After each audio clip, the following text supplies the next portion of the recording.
They found her beads soaked in blood, still warm, on the doorstep of our compound, but there was nobody. Only her slippers, her wrapper, and the thick smell of something rotten in the air. That's how it began. My name is Moromubo. I grew up in a small town in Ondo State, Nigeria. I'm 25 now, but this happened when I was 17. I had just finished secondary school and was staying with my aunty for the holidays in a village called Igbara-Oke. Life there was quiet, the kind of quiet that sometimes feel heavy. I became close to a girl named Folake. She was 2 years older than me, soft-spoken, and always wore red beads around her ankles and wrists. People called her Omweleye behind her back, child of the witches, but they said it in whispers, never to her face.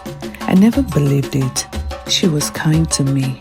One evening around 7:45, we were sitting under the mango tree near the compound well. Folake told me something strange, that her mother was part of the secret group in the village. She said they met in the forest every Ojo Ishegun, which is Tuesday, to renew their powers, with blood and vows. I thought she was joking.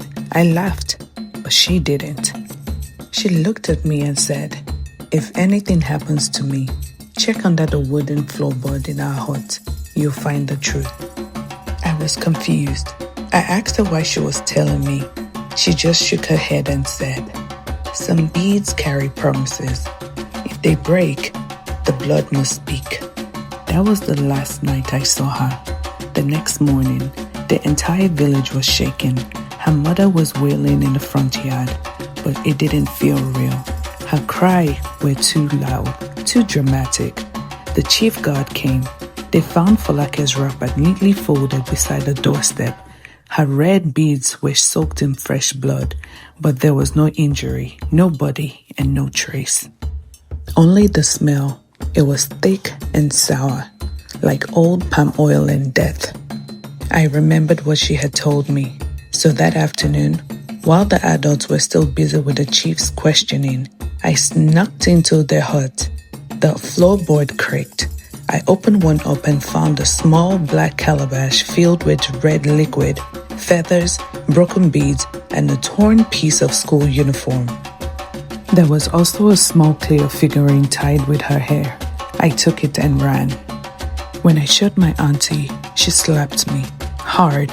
She warned me never to speak of what I found. That same night, a knock came to our door, soft, like someone was tapping wood on wood, but we didn't open. The next morning, the clay figurine was on our doorstep, broken in two, flies buzzing around it. Folake was never found. Her mother left the village a week later. No goodbyes.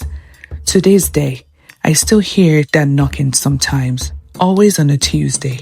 And I still have dreams of those beads, red, shining, and dripping with something that wasn't just blood. It felt like betrayal. From that day, I never wore beads again.